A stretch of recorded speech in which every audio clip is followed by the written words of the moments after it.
Hello again. It's your friend Inish, and this is A Pixel at a Time. Drop the music.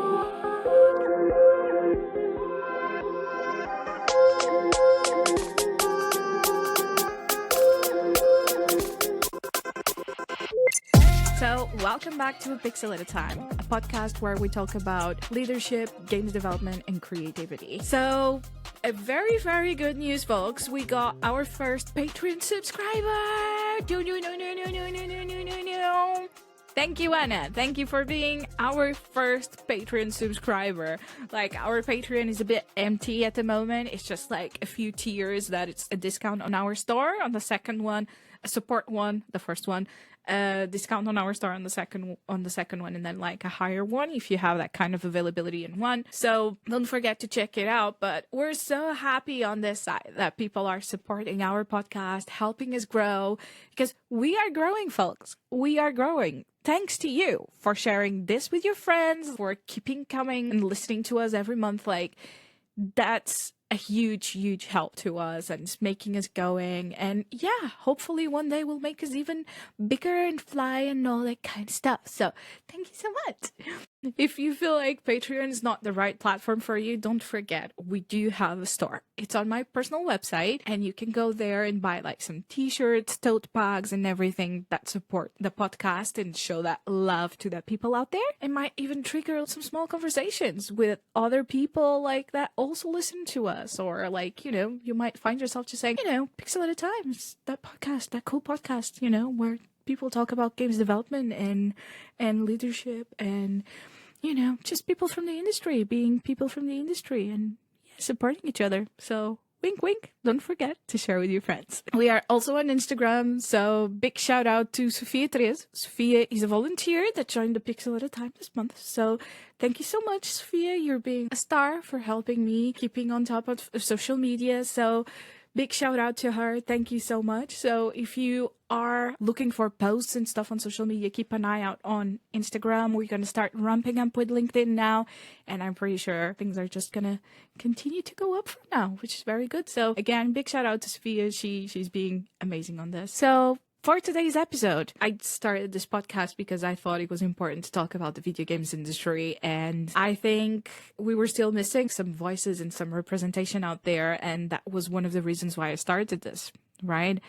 And in speaking with Mares, I thought we were also tapping into like a different reality of entering the industry as a QA, the realities and hardships of doing and shaping a career when you start from that entry point, and then even from the reality of wanting to work on something more creative and like the hardships of keeping that creativity going and trying to shape your career differently. Sometimes it's necessary to take a step back to be able to propel the next step forward, if that makes any sense. And I think Maris's journey it's inspiring, but it's a little bit of that as well, right? The stuff that he says he's going through during this episode and everything will reflect that a little bit.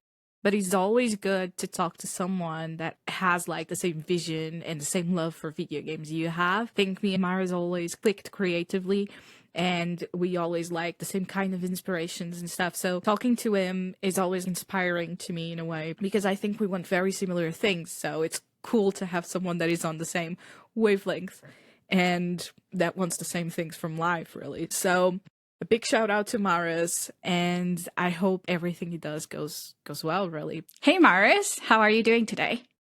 Hi, Nash. I'm good. How about you? I'm okay too. It's very good to have you here on the podcast. I feel like lately we have been a bit drifting apart because you moved countries and stuff, and we're all starting like new journeys and all of that. So it's super exciting to actually sit down with you and know how you're doing and diving into some of the struggles we both have. And I feel like you're a little bit a force of nature. So it's always very good to talk to you and try to know your insights into things. So thank you for accepting this and for being here with me today. Thank you for having me. No, you're welcome. It feels like we are sort of on the same path, but we are separated in a way. Yeah. But definitely, I feel like when we are on the same path, we're like exploring different things and trying to find each other, like inside, like who we are, what can we do? Let's find out, right? It's like very interesting. Yeah, it's very interesting because I feel like we were always kind of like questioning the same things in life, trying to achieve very similar stuff. Of course, you have a view that is very technologically driven, and I'm more like nature driven in a way. But other than that, I feel like we connect in so many ways that it's super cool. I think it's also very cool that, like, even though we're taking this time to explore ourselves, find our way, I feel like it's cool to still connect and find those bridges in the middle, in the midst of all the chaos that is finding that path. So yeah, that's where I'm at least. I resonate with that, definitely. Yeah, because it sounds very chaotic, I feel like. When you decide to go on a journey through life where you constantly like checking yourself out and trying to understand, is this the right thing for me? Is this not the right thing for me? Then life doesn't take that usual path that usually society expects you to take. And sometimes we might take steps forward and then take a big one backwards. And then people go like, what the hell are you doing? And I'm like, I'm finding my way. Like, I'm not liking to the convention of, just doing this for the rest of my life, because we want to find something that resonates on a deeper level. And sometimes that also comes with a heaviness, I feel like. Yeah. But yeah. Do you feel that way? Oh, definitely. I definitely resonate with taking a big step back and people judging you. Like, what did you do that? This is like stupid. You're going to ruin your career. Yeah. And I never listened to that. I was like, it has to happen like that, because this is how I feel. Like, I have to take this step back, because where I'm at right now, I just don't like it. I don't like anything right now. So I guess I have to take the step back to find out what I actually like, and take a sort of a bigger picture viewpoint sort of way, like a bird view perspective. Yeah, definitely. That's yeah. Yeah. So I definitely resonate with that. And, the internal struggle, like, okay, so what now? Like, I'm taking this step back. This doesn't feel safe at all. People are telling me I'm crazy. But you have to find this strength in you. Like, this is the way. This is it. This has to be the way, because I feel it, right? Like, as you said before, like, we were questioning things, and I always do that since I was a little child. I always said, why? I just wanted to know why. And there was a point until people either started telling me, because it's so, because I say so. And still it's like, I'm not buying it. Why? Just tell me why. I need more. And people just started turning back, and I was like, fine, I'll have to find, the answer on my own. Yeah. And I guess that's my journey through life, like, in general, just asking why, trying to understand. And if people tell me because I say so or they say so, I'm like, I'm not, I don't care. I don't buy it. But that's good, because you keep people in check a little bit. Yeah. But it turns out I'm alone at some point. Like, no one wants to talk to me. This guy keeps asking why, and I cannot bear it anymore. Well, sometimes it's just, I think, because we haven't found our community just yet. I feel like sometimes when you come from, I can only speak for myself, right? But I come from a small country at the end of Europe, where I wasn't born into a rich family. I wasn't born like with all things or whatever, right? I was always taught to strive for be the best in what you do, strive for like, be the best person you can be, and the right opportunities will come your way. And I've also known, like, I always lived by those values, right? But always looking a lot into what was being done on a creative level, like outside of Portugal, right? I always was very based on the American industries or other industries globally, like Japan, like all of this kind of stuff. And all of it kind of starts feeding into you, and you start questioning, why wasn't I born in a situation like that sometimes? Or like, well, I really want to have those sort of opportunities. So what do I do with my life to make sure I put myself in those kinds of positions? And sometimes I feel like we're just in the midway of our path to get there, whereas a lot of people are just okay because they already arrived to the point where they wanted to be, right? And I feel like sometimes when we are in those middle points, you start seeing a lot of doors closing and people walking away from you. So when I hear you talking about it, it just feels like you might be in one of those points where you're not where you want to be yet, but at the same point, you don't have the people around you to support you, which might feel quite hard, right? So it's a tough path in that sense. It is. But yeah. It is what it is at the end of the day. And I feel like as long as we keep threading it, I'm sure we will find the right things for ourselves. So let's take ourselves back just for a second, right? And just to go back, and do you want to tell people your name? And let's talk a bit about why I am talking to you and referring to you as Mares, if you don't mind, because I think that's going to be a bit of a driver. Of course, like we already had this intro, but I think that's going to drive a bit of our conversation for us. So do you want to present yourself to people and tell people where to find you and stuff? Sure. I'm Mares. Well, I worked in games industry for more than a decade, and I did plenty of different things, starting from a QA tester to a lead QA, project lead as well. And then I moved to the UK also as a tester, but I really tried to climb my way out of just testing. Because at some point in QA, it's a very mundane job. You keep doing the same thing over and over again. And like for me, it's wild that I believe I do have ADHD, and I was able to do that for such a long time, including racing games where you just see the same tracks, the same cars over and over again. And I remember myself like falling asleep sometimes, like in the middle of testing. I'm like, okay, what's happening? Like, I need coffee, I need that and that. Trying to boost myself. So I tried to climb myself, and I got, some leadership positions and production position as well. And yeah, if people want to find me, I guess the best way is to find me on X, formerly known as Twitter. My nickname there is just at Mares87. That's Mares 87. YouTube as well. Yeah, we will dive into it in a second. But why do people call you Mares? Why do you go by Mares? So that was when I was a teenager. One of my wild, crazy friends, I guess he was just trying to find a nickname for me. And it just, I liked it. I liked the way that Mares sounds. And after that, it was just, everyone started to call me that because I was sort of pushing them to do that. Yeah. I had some nicknames picked from people, around me when we were teenagers. But none of them stuck in my head. Like, I wasn't like, oh, I'm that. Yeah. Never stuck. But when he said Mares, I was like, that sounds awesome. Like, that sounds like a, I don't know, superhero or something. Yeah. I was young. I didn't know exactly what was that. But it's just a different way of saying Marek, which is my official name. Yeah. I thought it sounded cool. And lo and behold, you tell me. Yeah. Just tell me right now, because I think it's a good thing. It was very funny because you and I worked at the same company for a while. And what happened was literally like you introduced yourself, right? And you said, I'm Marek. I go by Mares pretty much, and all that kind of stuff. And I really liked your vibe from day one. Like I felt like, oh, okay, this person's cool. We could talk about trophies. We could talk about all of that stuff and nerd out on similar stuff, which was cool. But then I was like, is there any reason why you were called Mares? And she's like, no, it's just a thing. And I was like, well, do you know that in Portuguese, Mares, which is like Mares, how we say it, it's not even like the tide, but it's like a force of nature that drives the tide. Like, that's how we interpret it. And you were like, what?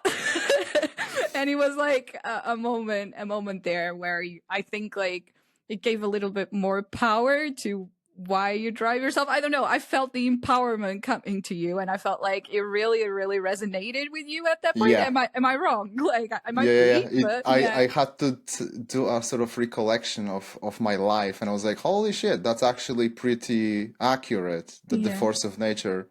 Like my existence itself is challenging the status quo, right? Yeah. Like when I was born, immediately I was diagnosed with both kidneys, failure of both kidneys, and I immediately, like 24 hours or 48 hours after my birth, they had to operate on me. Yeah. On an infant, which is insane. Yeah. But I did it, and I'm here. And after those operations, I had 6 more. And if you know anything about Poland at the end of 80s and beginning of 90s, that's communism. We had nothing. No technology, no, high standards in medicine, nothing. We just horrible.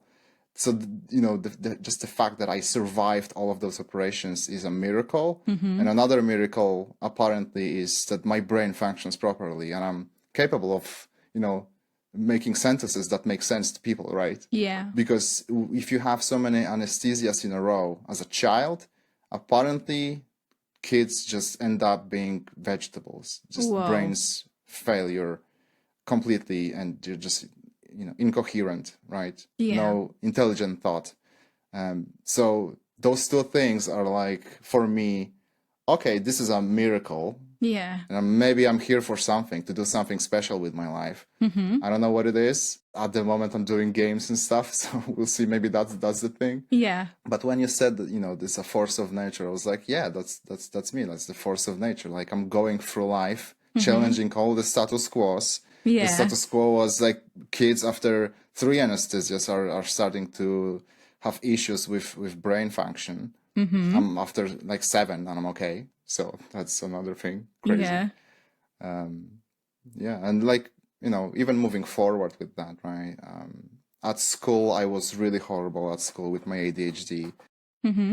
Undiagnosed officially yet, but I'm working on that because I have really took a retrospective look at my life, and I was like, oh, for sure I have ADHD, like 100%. I cannot pay attention to things that don't interest me. I'm disorganized sometimes. If I don't plan and make it visual, I'm just a mess. Yeah. Forgetting things, I think not paying attention to time, how long things take.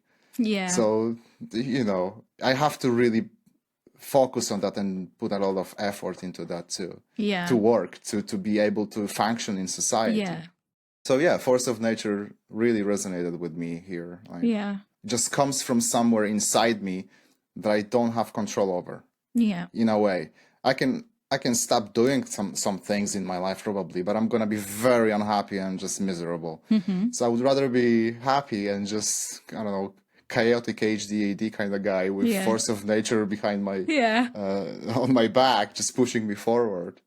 100%. Yeah. 100%. It's very funny because I feel like there's something in there to explore. And I feel like if we ever have like a psychological, shrink here or like something like that, it would be very interesting because I feel like a lot of people with ADHD and autism of some levels end up in the video game industry. And I think that's very interesting. But more than that, I feel like people that had very strong life or death situations also like try to strive for more in life or like try to fight really hard for it. In my case, I had meningitis very young and I lost like my ability to talk, to walk, to everything. And I had to relearn it all. And I feel like without we even noticing, that kind of stays with you because you feel like you're constantly still somehow trying to make better, to continue to prove something that you can do stuff. And in a way that can be very good, but in another way can lead to burnout and a lot of other things, which I think are very important. And we need to also be careful with because it's very easy for our personality types to end up with situations like that. But what do you think about it?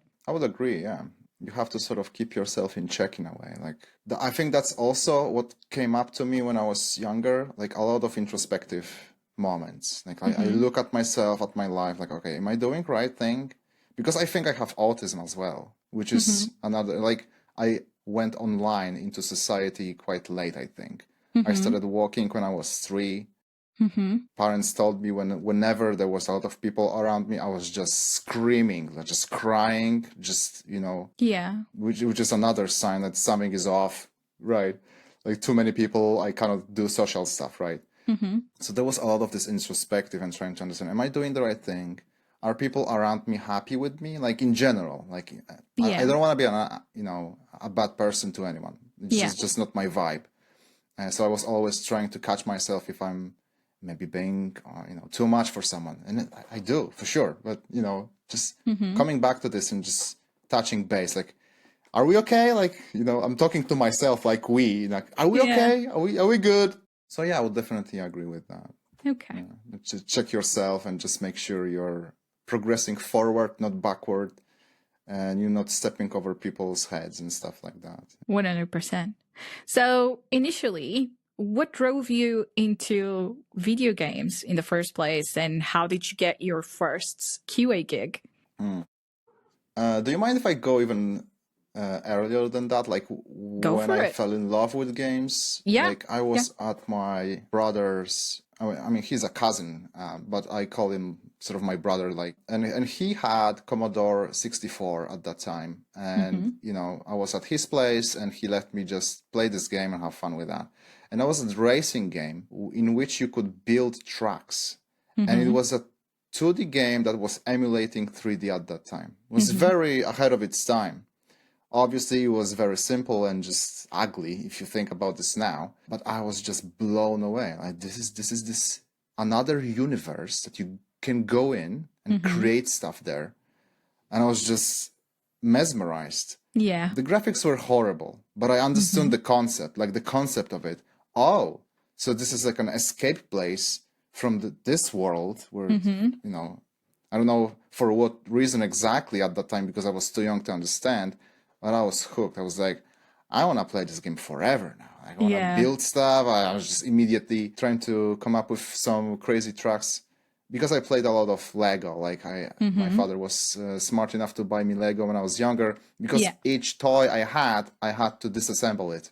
I had to see what's inside. And he was smart to notice that, and he was like, "I'm gonna get you Legos so you can disassemble it and then just put it back together, so we are not losing toys, toy after toy just destroyed." Yeah. So my creativity just immediately went through the roof because I understood, oh, I can build wherever I want. Yeah. Like you buy a car and you can build a building from it if you want, because that's Lego. You can do wherever. Yeah. And then I then saw that game and I was like, oh, this is even further than that. Like here you can literally just make any pixel you want it, right? Yeah. I didn't understand the technology, the terminology back then, but I was like, oh, you can do wherever here, like really wherever. Yeah. Like if a human being created that game, that means I will be able to create that as well in the future. Yeah. So that was in back of my head, right? For years. And I played games. I had a PC. My first PC was 486. There was an old PC with, those flimsy floppy disks, those big black ones. Yeah. And already people back then had, Intel Celeron PCs, and I had this old crap. And I still was mesmerized. I was like, oh my God, this is the best thing. I did like a tutorial for Windows 3.1 like 1,000 times, I guess, just learning how to use the mouse. Yeah. And I was obsessed. Like, I need to be the best at this. Like, I felt it. Like, I want to be the best at it. And I was obsessed. And obviously, with ADHD, you have this reward system in computers, right? Yeah. You interact with the computer and it gives you feedback immediately. So my dopamine levels were always high when I interacted with PCs. Yeah. And then games even topped that. And I was like, I'm just gonna be playing games forever now. Like, what else is there that tops that? I didn't see anything, including sports. Like, I was not interested in sports. My friends were trying to take me to play football, and I was like, sorry, there's just this world here that I can do whatever in it. So I'm sorry, kicking the ball doesn't do it for me. So and then became a time where I was finishing school. That was a technical college, and I fortunately, miraculously, I passed and I finished it. And I was like, okay, what's next? Like, there was this moment in life when you stand in one point and you see this diverging path to just a branch of incredible futures. Yeah. And I'm like, okay, what to do with my life? I don't know. I definitely wanted to move to Warsaw, which is the capital of Poland, one of the biggest cities. The drive was to go there definitely as soon as possible. And at the beginning, I was more into movie editing because at that time I already made like 2 skateboarding videos for my friends. Yeah. And I was like, I'm not just going to go to the film school. Yeah. That didn't pan out exactly. I went to the advertisement school. And I was like, hey, I'm doing creative stuff. I'm enjoying it. I'm learning about movie making. I'm learning about graphic design. I'm learning about other things that are actually interesting to me. Yeah. And during that time, I think I saw a magazine called PSX Extreme. That's a Polish gaming magazine. And I read a quote, if you want to work in the games industry, become a game tester. Yeah. And I was like, okay, that makes sense because it's an entry point. If you want to work, you have to start with that. And I remembered that, but I never sort of chased that because I was focused on this movie thing. Yeah. But when I was in Warsaw and I was working in a cinema at that time, so everything sort of converged on the movie making theme. Yeah. I was working in a cinema. I was doing those, movie editing lessons and stuff, And my flatmate at that time, he told me, oh, my friend is working as a movie tester. And I was like, what did you just say to me? A movie tester? And he said, oh yeah, and they also test games there. And I was like, tell me everything. Yeah. Like, immediately I was just locked in So I typed in the name of the company because I think he told me, and immediately I was like, I'm sending CV right now. Like I didn't wait even. I didn't read the whole thing. Like what are the requirements? I was like, I'm gonna be testing games right now. So I sent the CV. Yeah. That was just initial. Just I have to be on it immediately. Like no time wasted. Yeah. And lo and behold, they responded the next day. They called me the next day. The day after that, I was interviewing. Yeah. And the day after that, they were like, okay, you can start on Monday. And that was Thursday, I think. That's So amazing. on Friday, I went to my cinema job. I Yeah. told them I'm sorry, I found the job of my dreams. Oh. And I quit like immediately. Yeah. I wasn't, an ass, and I helped them out to cover my shifts and stuff. But I was like, I need to be there immediately. Like I have to go. So on Monday, I started as a tester of movies, unfortunately, because at the beginning they didn't have positions at games yet. Yeah. So I started with movies. 2 weeks after starting that, I almost lost my mind because I'm not sure if you know how testing movies looked back then. No idea, honestly. So yeah. The market was just full of DVD players, CD players, stuff like this, right? Yeah. So we had DVD players, just racks of DVD players of different companies, including consoles, PS3,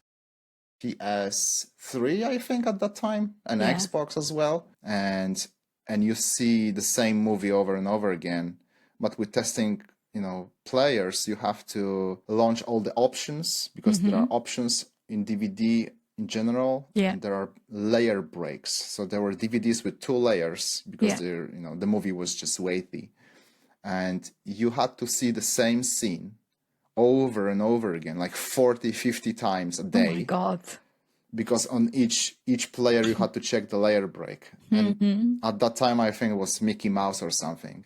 Oh my God. Okay. And I was just on loop all day. And when I was going back home, sitting in a bus, this scene was just playing in front of me. And I was like, I can't do this anymore because I'm gonna literally lose my mind. Like I'm gonna be walking and this scene's gonna be playing. People are gonna be talking to me. I'm gonna be like, I can't hear you. I see Mickey Mouse. I can't. Yeah. So I was like, I can't do this. And I went to HR and I asked them, can I please go to test games now? I've done this two weeks of this now, and I cannot do it anymore. Yeah. And my friends are there already because I was just bragging to everyone. I'm gonna be testing games. I'm gonna be doing that, and everyone was asking where. So I gave them the details, and they started testing games before me. And I was like, what is happening right now? So eventually she agreed, and I started testing racing games, and that was the beginning. And I was hooked, but I wasn't really discipline, I guess. I was too young to understand, like, if you get this chance like that, you hold it hard and you work hard. Yeah. I didn't. What did you do then? What did you do? I was stupid. I was missing days. I don't want to go today. Yeah, I was just naughty boy. That's insane. I didn't care. Yeah. So after 3 months, when the project ended, they didn't want to keep me because I was just skipping this and didn't, put enough effort. Yeah. And immediately I learned, oh my God, I lost the best thing in my life. How do I get this back? Yeah. So after a few months of being unemployed, I found another job as a tester, but that was in Senegal back then. Now it's called QLock. And we were testing. Interestingly enough, tomorrow is the premiere of this game, but another version, Stalker. Yeah. Oh, we were testing Stalker. Yeah. Okay. That was Stalker Call of Pripyat back then. Everything was in Russian. I didn't understand Russian, so it was wild. Yeah. So I was just, okay, I'm gonna test mechanics then. I don't know the story. I don't want to learn Russian right now. I'm just gonna learn, mechanics, and I did that. So 3 months of that. Again, project ended, and I was like, oh my God, I'm gonna lose the thing again. Yeah. But before this project ended, I called this, this company, Distronic, immediately, and I was like, can I go back? Do you have any projects?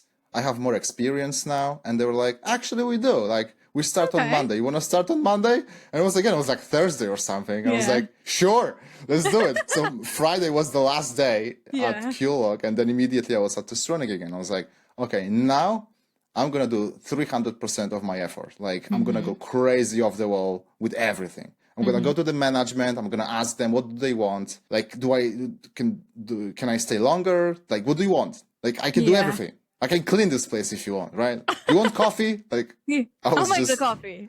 I was insane. I was obsessed. I was like, I'm never losing this again. This is the best thing. And I was grinding like crazy. And this was noticed immediately. They were like, you are the only person who comes here and asks for more work. It's like, you okay? I'm like, yes, sir. Like, give me more. I was like a soldier. Like, there was no... They could tell me the worst things. Like, they could swear at me, yell at me. I was like, yes, sir. I didn't care. Like, this is the best thing ever. I'm testing video games. Recruit mentality. Like, you were going to recruit. This is the best thing. I'm testing video games and they pay me? They're crazy. Like, what they are doing? Like, are they okay? Like, I was like, at some point, I was like, this is magical, okay? Yeah. Like, I don't care. We are testing games that are, like, unknown. Like, people didn't know about those games. Some of the racing games are just... Nobody. I told people, like, oh, we're testing this and that. And we're like, what is that? And I'm like, yeah, I know. No one plays that. I know. It's just, tiny game. Nobody cares. But I loved it. I loved every second of it. So do you think, like, the fact that you have it so easily the first time and then, like, you kind of didn't put your full focus into it really threw you into perspective to be a better, or like to be the best you could be? It threw you to the opposite end of the spectrum. Do you think that's what happened there? Yeah, definitely. Yeah. Losing it made me obsessed. Like, I cannot lose this again. I don't want to work anywhere else. I don't want to do anything else.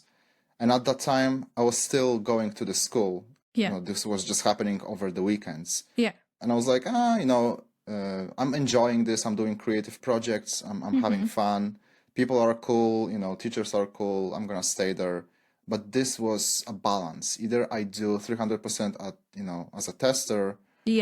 Or I just half-ass this and half-ass that. Like, this or that. And I was like, games. It's gotta be games. I'm obsessed. Like, I don't have to force myself. That was the thing. I didn't have to force myself. I was excited to go to work, even though it was far away. Even during winter, when, winter in Poland is quite harsh. I didn't care. I was like, I'm going there. I cannot wait to be there. I cannot wait to test this project again. Even though it's boring and just mundane, but I didn't care. This is video games. I see my future in there for sure.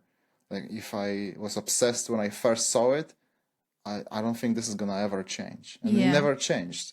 Like, how many years have passed since I was a little child playing those weird games on Commodore, and now playing games on PlayStation or Xbox. They are vastly just insanely beautiful games, with beautiful stories and worlds. Games evolved a lot. They evolved in an insane pace, and I keep falling in love constantly. Like, there's always something new. Even though this year was quite crappy for video games, I think, but we can talk about this later. But again, like, this love will never ever end. Yeah, I feel you, because I have quite a similar experience to you, in the sense of I started in multimedia, which was a thing. Like, I went to, and the school system in Portugal, I spoke about this in different episodes already, but it's slightly different. So it just got to a point where I was like in the 12th year, pretty much, or about to go to my 12th year, just the year before university. And I was studying technology, science and technology at that point, but it wasn't creative in any way. And I couldn't connect. Why am I learning math in such an advanced level because at the time I thought I was going to be an engineer or something like that. And I was like, I don't understand this, because what I like, it's mechanics or doing something creative. So this doesn't make any sense to me whatsoever. So I had like very hard conversations with my parents at that point, and I actually decided to go back in my studies, and I changed completely, and I went to multimedia. And when I went to multimedia, I went from being a super average student, like struggling with a lot of things, to be one of the best in class. And I really loved every day. And I had to commute every day to go to this school, even like raining, whatever. I was commuting, I don't know, total per day, 4 hours, or something like that, or 3 hours, like going and back in total, right? But I was going every day, and that gave a spark to my life. Out of the blue, I was learning Java at the time. I was learning how to make my first games were made when I was 16, 17 in Flash, and I loved doing that. You know what I mean? We're Love talking that. about what, 17 years ago. And I was already trying to make games and trying to make this stuff. And I was doing video editing. And then I was trying to figure out how the hell do I put a video in a game to make it look like a cutscene? You know, I was doing all of those things, but of course it looked quite amateur because we're talking about Flash and I'm no artist. Yeah. I'm not going to lie, right? So it was just a funny experience in that sense. But it brought that spark back to my life because a thing I always had in my life, this is going to sound very silly, right? But the three passions I had were always music, books, and games. And if I look at my life today, it's still the same. It's music, books, and games. And I feel like over the last few years, the books and the games became more and more merged together because the narrative has evolved so much in video games and the way interactive storytelling goes, it's so amazing, right? For me, it's still what you're saying. Even when I'm mad at my days at my work, even when I decide to make a different change in my career, I always go like, but I like games so much. Like there's always a game. There's always like a thing that makes me think, oh my God, but there's so much potential in this industry and there's so much we can do with it. But at the same time, it feels like we're driving people away from it and killing their creativity in the process, which is something I've been talking about in this podcast with some of the guests we have had because it seems like a contradiction because no one comes to the video games industry because they don't like games. Most of us are here because we really love games, you know, in different levels, either by doing art, either by this, either by that. But we really want to see the games industry to the next level. At the same time, it feels like it kills us inside, which is weird, right? And I feel like maybe it's a bit of the artist syndrome in it or like the creative syndrome in it, but it's a very different and hard thing to deal with. So even though you were like, you know, yes, I'll do this. Yes, I'll do that. I assume there was a point where probably that catched up with you. Did it catch up with you? And how did you deal with that? It's a really good point.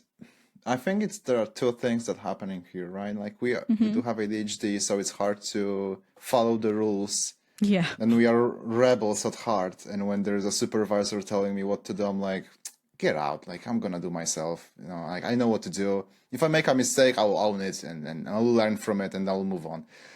So that's one thing. But you do have to have some rules. You do have to have some structure.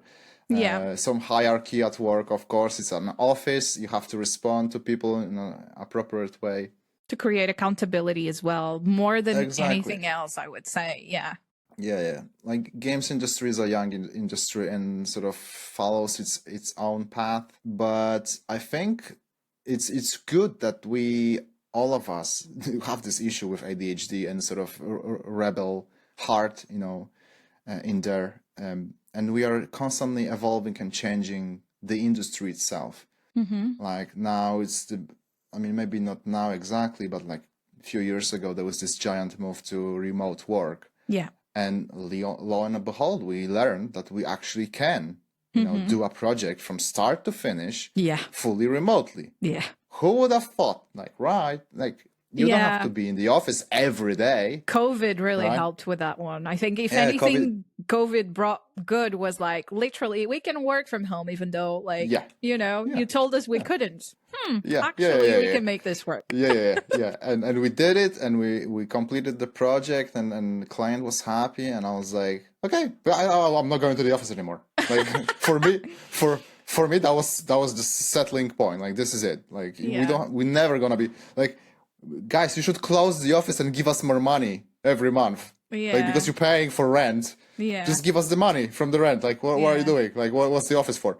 Obviously, that's not working for everyone. Like, I understand that there's a culture at the office and some managers and CEOs want to cultivate that culture, and I do understand that. But I think, you know, approaching this on an individual perspective is the way. Like if you have a person like me, like I do love culture, don't get me wrong. I love people, I love being around people, but I'm autistic. I like to spend few days at home with no interactions with anyone, probably. Recharge. And then if there's a need for to be in the office, I can be in the office. But yeah, like in general, to go back to your question, I like what we are doing because that's progress. We are breaking eggs, we are moving forward, we are learning from mistakes, and we are making it better. Yeah. I see, you know, industries like are struggling so hard right now.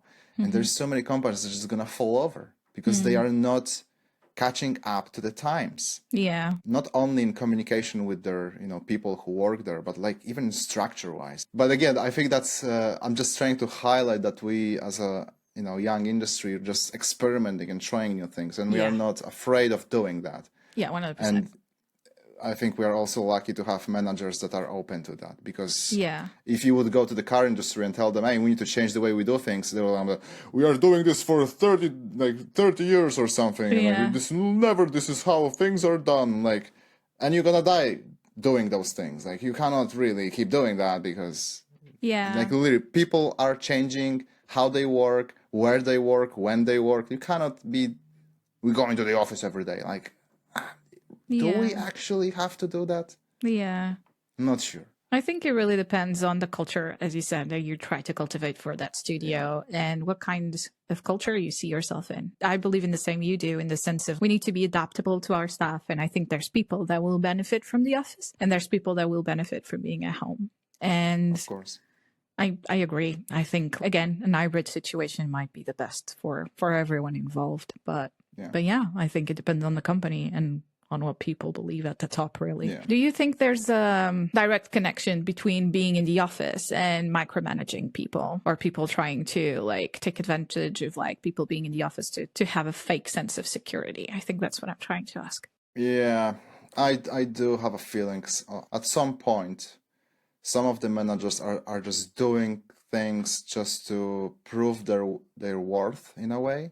Like, I'm a manager, I should be managing things. And if my superior sees me running around the office and telling people what to do, I'm doing the great job and I'm going to be promoted. Yeah. And even if your team isn't happy. Yeah. And that's just not how it works, at least to me, right? Like, if your people are unhappy and they are stressed constantly because they're making tiniest mistake and you keep just bashing them because they just something that doesn't actually matter in a grand scheme of things, they just withdraw. And they just do 50% of their actual, potential that can provide for the company and for the project or wherever. But the manager is happy and the boss is happy, right? But we need to look introspectively, like individually, at each team member. Like, you need to talk to them, ask them, hey, how is the best way for you to work? Like, do you like working from home? Do you like working from the office? How often? Maybe you want to work in the evenings. Yeah. If you want to do that, we can arrange that. Like, I'm open in that way. Like, for me, I think I'm a sort of a nocturnal animal in a way. Yeah. I work the best when there's just dark. Like, when people are going to sleep, I wake up in a way. Like, creatively, I'm just outputting the best work. Yeah. And everyone is asleep, and I'm like, no one is bothering me. There are no distractions, and no one wants anything from me. It's just a question of sleep. How much sleep do you want, right? Yeah. Like, I want 8 hours. So I would have to talk to my manager. Hey, listen, I'm going to start working, in the office after noon, for example, right? I'm not going to go to the office at 9 a.m. Just going to go after lunch, let's say, because I need to catch up on my sleep, but I'm gonna do the work just later, Yeah, I think there's also like, because of the remote work settings that you were talking about, there's also like a new thing coming along, which is the possibility of you working for a team that is in a different side of the world, right? Yes. There's not many companies doing this, but for instance, if you are in Central Europe, why don't you work for someone in Australia or in Japan? Or in America, and that might change the way you work, but it might be more effective to you. And that's only possible because of what you were saying, because of remote work at the end of the day. And it's a possibility that I think people are still not looking too much into, but people that are night owls, just have that into consideration. It is an opportunity. There might not be many out there, but they exist. And it might help people, or try it out for a while, see if it works for you. How does that feel, right? And then adapt to it.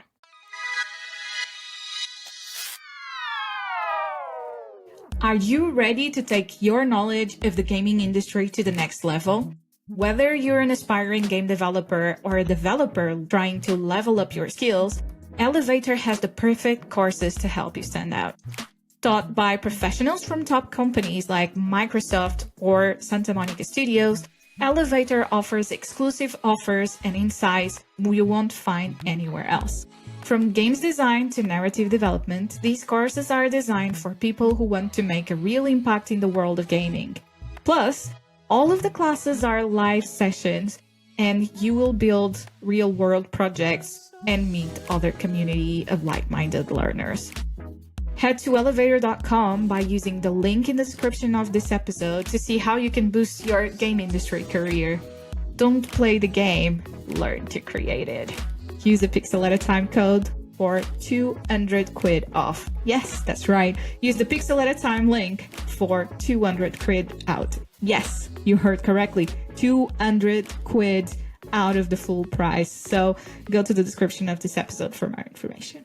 Thank you. So in terms of like your career then, we were talking about you being in QA, right? And then of course you went to managing QA teams. So that was a big jump, I think, in the career and all that kind of stuff. I assume you learned a lot and started dealing with people instead of just test kits and all that kind of stuff. So in terms of that, how was that change and how did that lead to you becoming or trying to pursue a producer position? How did all of that happen to you? Right. So, let's talk about the managerial role. Yeah. That was almost entirety of the last year, and I loved it. Absolutely loved it. And the reason I got it, I was like, hey, I've been doing QA lead job for years. Like even though it wasn't listed as my job specification exactly, Yeah. I was always trying to help people who are around me, and this ended up me leading the team because people above saw, oh, this guy is taking charge. Yeah. So we'll give him more. We'll give him more. So they Yeah. kept giving me more until I was like, okay, I'm a QA project lead now. I take care of the projects, right? Yeah. And that was incredible, actually. Like I loved it more than just testing because testing was mundane. And when I was, responsible for people, each day was new. Each Yeah. day was something happened. And I'm a sort of entertaining person, I would say, probably. And I like making fun constantly. Stupid jokes, just, quotes from movies, just dancing in the middle of the office same. for whatever reason. Yeah. So immediately I noticed, oh, people love this. Like I create this cool atmosphere and actually I think they provided more effort then I wouldn't be doing that. If I would be just strict and just micromanaging them, they would just withdraw. Yeah. And I was giving them this opportunity to be themselves, have fun doing it. The only caveat is the job has to be done 100%. Yeah. That's it. That's the only thing I want from you guys is just finish the job. If you finish the job at 10 a.m., great. You have 6 hours to have fun. Just don't do it in a way that we're gonna get in trouble as a team. I will protect you, but if you do obvious bad things, I won't be able to protect you because IT will see it immediately. Yeah. And, but yeah. And, they kept giving me more and more. And I was like, okay, I think I know what to do now. I want to be responsible for people. I want to do that stuff. There was an unfortunate thing that at that time when I was QA project lead, I had someone above me who was micromanaging me to a point that I just broke. I couldn't do this anymore, especially with this person. So I had to take drastic measures and just change my position. And I was like, listen, I can't do this anymore. And I gave them just health reasons. I cannot do this. I made a list of things that I can do. Yeah. And I gave them the list. I can do those things. If you can see a position for me in the company, fantastic. If don't, well, we'll have to say goodbye to each other. Yeah. They eventually saw potential, like, oh, yeah, you can be like, it was called the lab technician. I just call it IT support, really. I was just IT support.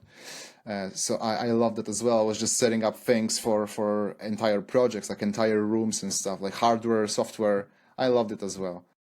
But after some time, I was like missing this camaraderie and having fun with people and sitting with people. I was like, but I'm doing things that are not driving me insane in my head. So I can now start making creative moves on my own. Yeah. So actually, I'm gonna do this quick thing because I did 2 prototypes, mobile games, with a team that I assembled, and I didn't pay them any money because I didn't have any.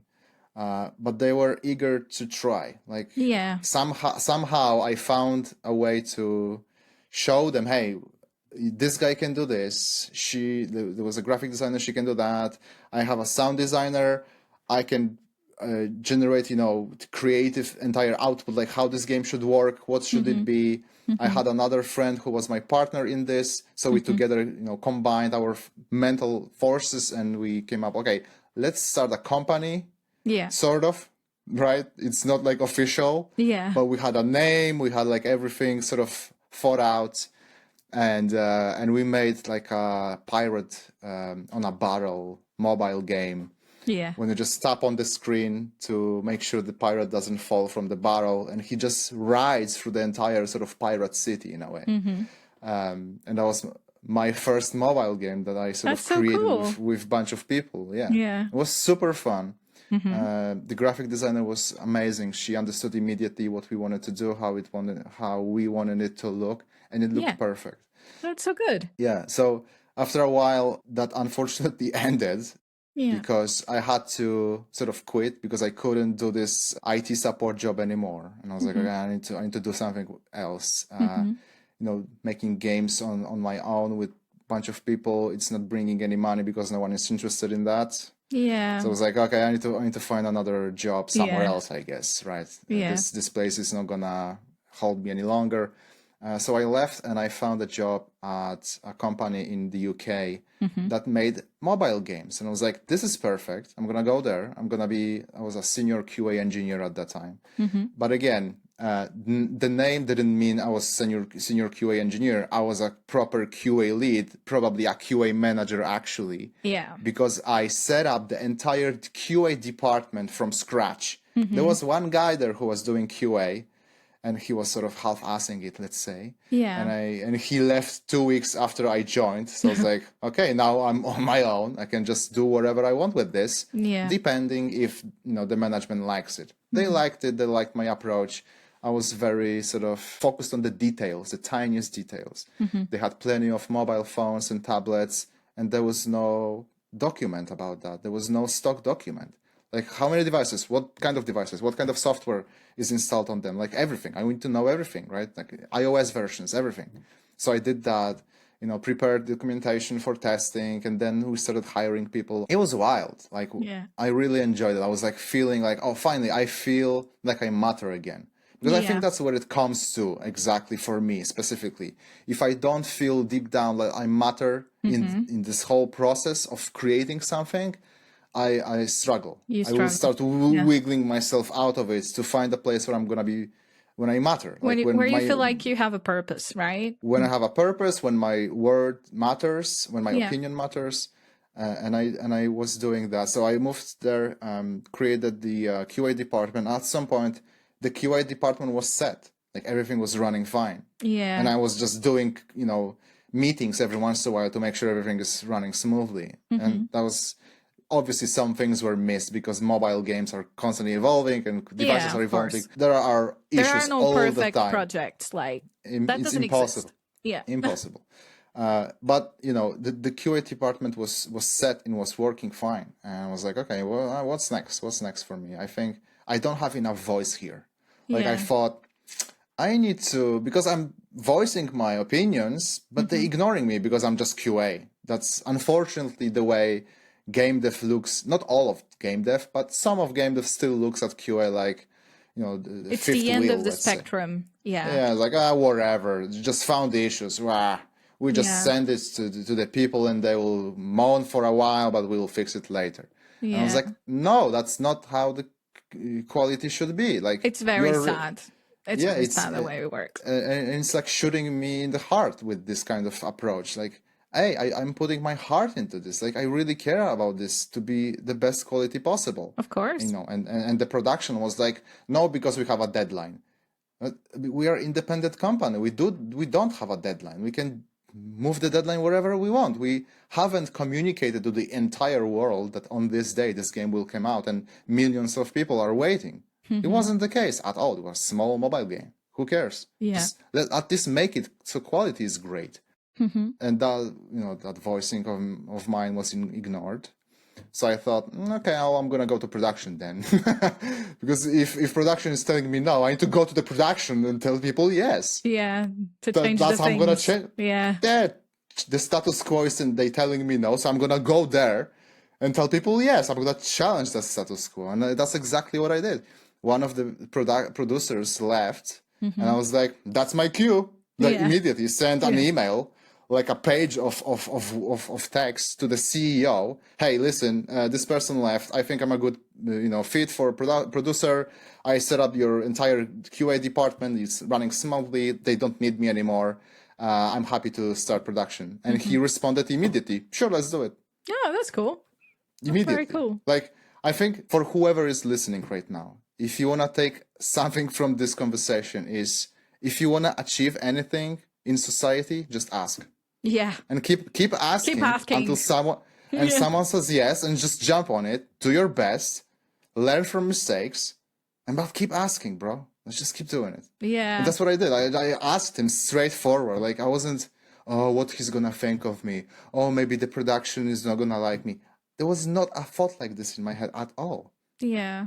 Just, this is my cue. I need to do this. And I did it. And they said yes. And I was like, great, I'm a producer now. That's cool. Associate producer, but still. Yeah. There's stuff my to voice learn, mattered. right? Yeah. And I told CEO no. I told designers no. I was like, finally, you see how that works? You were telling me no, and now I say no.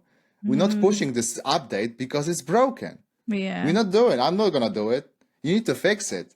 Whatever time it takes, it's going to take that much time. Yeah. It's up to you now, right? Not all companies can do those kinds of things because of salaries, because of a lot of things. And that's one of the things I really, really like about when you hear about the way PlayStation works. Of course, they have their deadlines. Of course, they say, like, we're not going to put more money into this project versus their project. Of course, they do have that. But they have this drive for quality that you don't see in all studios out there. And I think same with Kojima's studio as well. Like, people are really striving for making the best state-of-art games that can be out there. And I feel like, unfortunately, a lot of companies can't do that. Or we fall into the trap of trying to make a bigger game than what we can at that moment. And then you end up with a possibility of what a game could be instead of a masterpiece that game could be, even if it was smaller. So I think a lot of those things pass through management, pass through people having the vision, they're visual aligned and all that kind of stuff. And for having people that really believe in the project, like trying to push for those things. But I also understand that it's very hard and that is very stressful at some times, and that people sometimes can't just like keep people's salaries and keep the project. You either keep one or you keep the other one, right? So it's a very tricky balance, I think. But sometimes there are a lot of wiggle room. I agree with you. Sometimes it's just someone's being stubborn somewhere along the way, and like we need to find the right doors to knock on, I feel like, and really say to people like, hey, so we're actually losing money because we're not doing this way. Maybe we should change our approach on this other department and do things this other way, or like see what happens from that. Sometimes I did challenge those kinds of things in my career. I wasn't always successful, of course, but I always tried, right? Like I tried to express my opinion. I tried to be, hey, here's some data to back this up. If we do this change, this might happen. If we do that change, this might happen. Here's a warning for the future with my risk management, But again, like I was trained in that, right? Like my career was mostly in design and production, but more in production. Therefore, you kind of develop this thing of bringing up data to back yourself up, like, here's the data to say this, which is very funny because I feel like as a woman, you have more of that need in the room, which is very interesting to talk about as well, which is I saw like some counterpart saying stuff without needing that data, or just feeling like, hey, here's the data. And it was some data, but not the necessary data to prove what they were saying. So it's like, it's a very complicated point to be at, I think, in your career, if you ever are in a situation like that. But yeah, I think I would advise people to stick to their guns and their values. Worst case scenario, stick up with your values and keep going with what you find is the most truthful thing to do to yourself in that moment, and what's best for your team. Always what's best for your team in your game. I think that's what I would advocate for. All the time. And if the team is not honoring that, if your CEO is not honoring that, if the company you are is not honoring that, as you just kindly demonstrated in this conversation, then maybe it's time for you to find your people and your crew and keep moving forward in your path. So yeah, that's my opinion. I agree. Fully agree. It's about money really at the end of the day, right? So, some of the decisions are going to be made because of that. But I still think like even if it's about money, you have to think about the future as well. Yeah. And I think you need to understand, okay, what's the investment here? Is it short-term investment or long-term investment? Yeah. Because if it's short-term investment, you're gonna make decisions like that. You're gonna cut things in half just to sell the half and just to make money right now. But if you really think about the future and long-term investment, you're gonna do the whole thing. You're gonna do the QA properly. You're gonna spend time breaking it over and over again before people say it. And then when the game goes out, people praise it for its quality. Yeah. And then you get more money because of that, because people are drawn to it. Yeah. It's a complicated balance, I would say. It's a very complicated balance. But we were talking about then you going to project management / associate producer role and how that changed you, like in the way you operated. So do you want to continue from there? Sure. Did it change the way you thought in your QA methodologies? Did it change anything in your way of approaching it? Yeah. So when I became a associate producer and I started running this for a while, I noticed, okay, there is a wiggle room in QA as well. It can't be done 100%, but you need to really pay attention to severity of the issues. Yeah. And think about the user experience. Because if a QA person is very stubborn about telling me that there is an issue that has to be fixed and the game won't go out before it's not fixed, I'm like, okay, what's the impact on the user? Mm-hmm. Because if we're talking about a comma put in the wrong place, or some trivial thing, or some UI that's slightly skewed, is this gonna impact the whole experience of the game? Mm-hmm. Very, very, very slightly. Yeah. Is it worth postponing the release? Probably not. Yeah. Because at the beginning, when I was in QA, like everything has to be perfect. Yeah.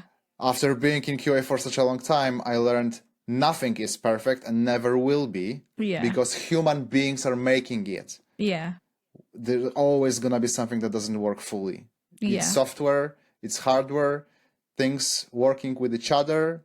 There are timings related things that if you launch the game at specific time of day, in a specific location without a carrier connection or wherever, something might go wrong. Yeah. And there's just zero possibility for a QA tester in the office to find that issue. Yeah. Yeah. So some issues will slip in. So it was just for me the switch. Okay, it cannot be 100%. It's going to be 90% probably. But let's do our best effort to make sure that 10% is going to be trivial as hell. Yeah. Like no one is going to care about this 10% that doesn't work. Yeah. Like genuinely, right? If it's a progression issue, fix it. If it's a comma, some sentence issue, who cares? Yeah. For the moment, we don't care. We need to have this game out so we start making money. And then we have a time to fix it, of course. Yeah. And probably someone who's listening right now is like, this is outrageous. When we had games on Nintendo 64 or wherever, we had fixed everything, like everything was perfect. I promise you, it wasn't perfect. No. You just haven't found those issues. Yeah. That's it. I think that was one of the hardest things, even for me. Like, for me, it was literally like when I first started working on console games, I think it was like 6 years ago.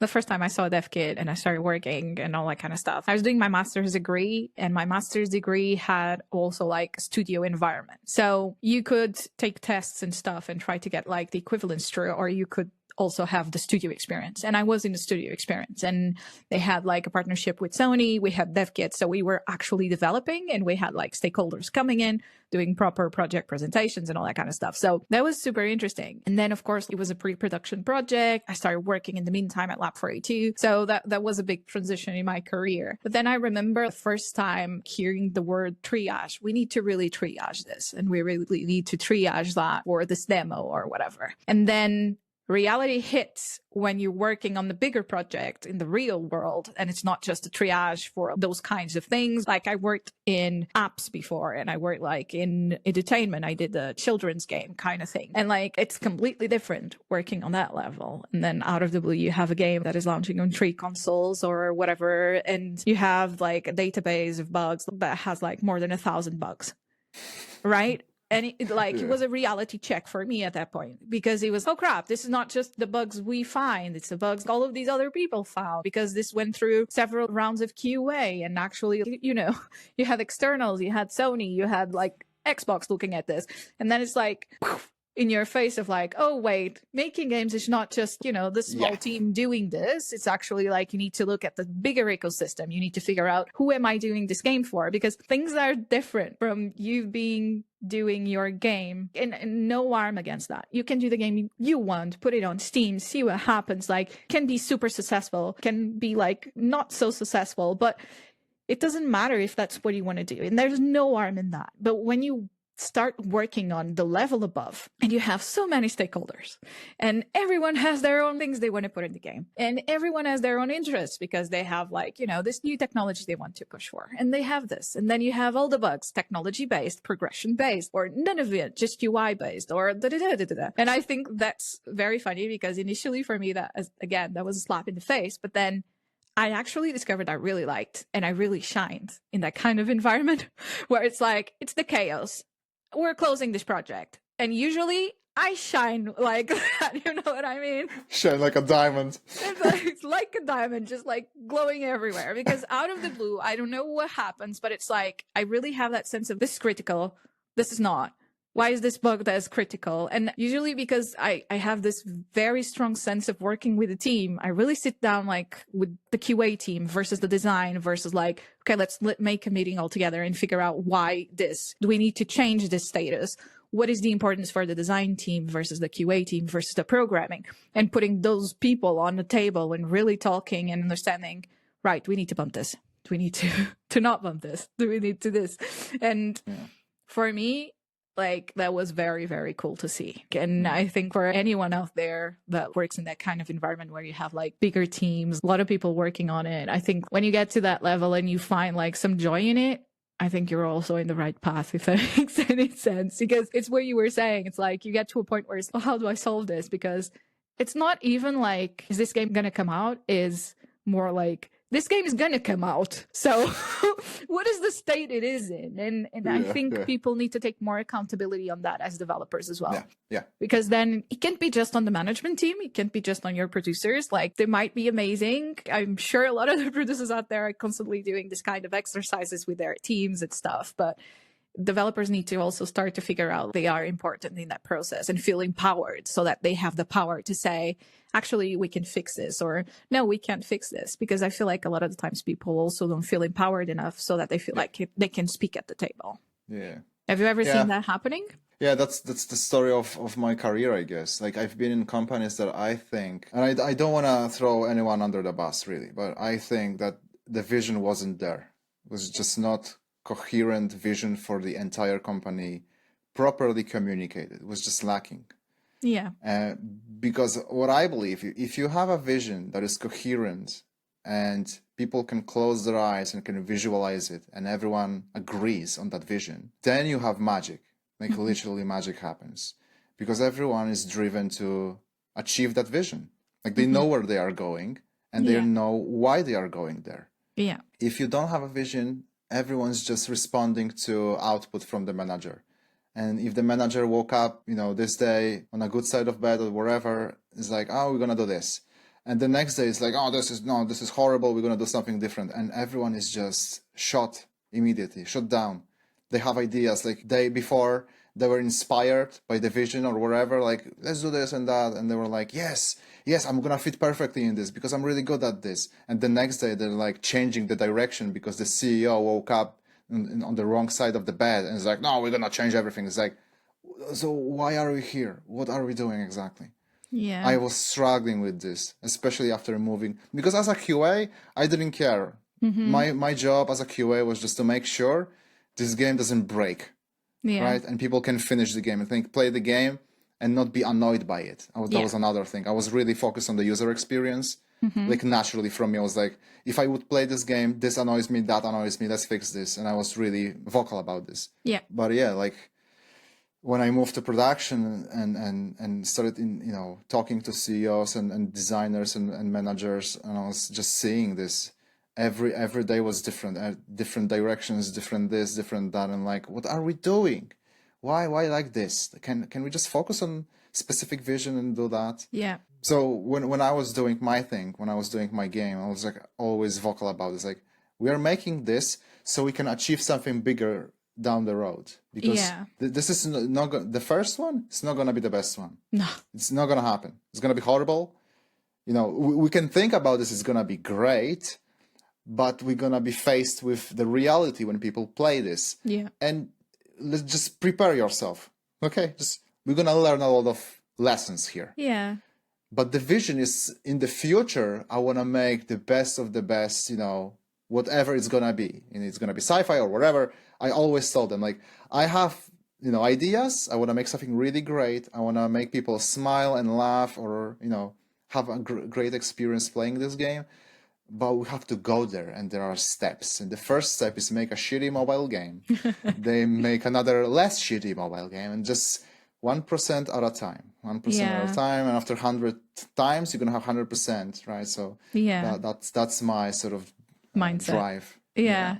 I keep reminding myself of, like, especially because over this last year, not even a year now, right? I decided to try to start my own studio. And it has been a lot of that kind of thinking, which is like, what is it now versus where do we want to be in 10 years and in 15 years, right? And not trying to think I'm going to make the best game I can right now, but thinking, what is the game I can do right now? And does that even make sense? And you start questioning a lot of those things at the core, and I think it makes you grow in a way. Yeah. And when I think and look for inspiration, I always look at studios like Naughty Dog, right? They started with completely different games. And I think there was a reason for it. First of all, the team is not the team they have nowadays, right? But at their core, like, they probably knew they could do that, right? And then you start leveling up. Okay, what's the next step for us? And what's the next step for us? And keep that curiosity in, right? And keep being curious about where you're going, like, where your company going? Why are you doing this in the first place? Yes. Keep reminding yourself of that. I think it's crucial, right? Yeah. But yeah. I think that's what Simon Sinek said on one of his TED Talks. You have to keep repeating that. You have to. It's not CEO. It's like a visionary officer kind of thing. Yeah. You are the visionary. Keep repeating the vision. Keep it consistent. Keep it cohesive so people understand, and magic will come up on its own. Because people who resonate with that vision will do their best to see this vision come true. Yeah, 100%. I think that's how this works. So it's very interesting that you said that because it's a great tangent, I guess, to talk about my idea for me. What's next in my career? Yeah. Because game dev doesn't want me, it seems. Oh. I keep sending CVs here and there, and I'm keep being bounced back by automatic responses, or just at the end of the conversation is a no. So I'm like, okay, I think I'm gonna start my own thing. Yeah. So, you know, back in the day when I did those mobile games, I was like, okay, that was just a sort of a trial run. So what did I learn from this? Like, okay, I think I'm a good leader because people joined me on this venture without any money. I didn't pay them. So money wasn't an issue really. And I was just, you know, me saying things out loud. What do I believe? What's my vision? And what I want to achieve? And they were into it. So I was like, okay, so this works. This pillar works. Yeah. I think it's a quite important pillar if you want to create a company. Yeah. And now I'm at this position when game dev doesn't want me as a producer, you know, QA, anything. So I'm like, okay, I'm going to create my own thing. I'm going to become a creative director, as I was before at Space Divers, because that's how I called my company back there. Now the company is going to be different. It's going to be called Status Studio. And my vision right now is I want to make relaxing games. I don't want to make aggressive games because we have too many of them, I think.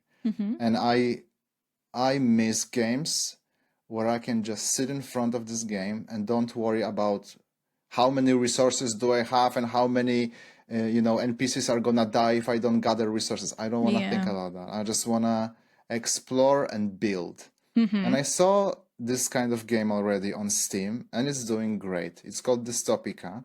You just build a cyberpunk city. That's it. You don't collect any resources. You don't have to manage the city. You just build it the way you want to build it. How many buildings you want to build, you can build. Entirety of the map you can fill with one building if you want. Doesn't matter. It's just Yeah. your creative, relaxing expression, and I adore that. I Yeah. want to make a sci-fi game when you fly around the cosmos and you just build colonies after colonies and you just expand. Yeah. That's it. Beautiful visuals, beautiful structures. Everything should be a mega structure, in my opinion. I'm obsessed with Blade Runner and things like this. Cyberpunk-esque aesthetics, I absolutely adore. So I envision this spaceship, the first colony spaceship.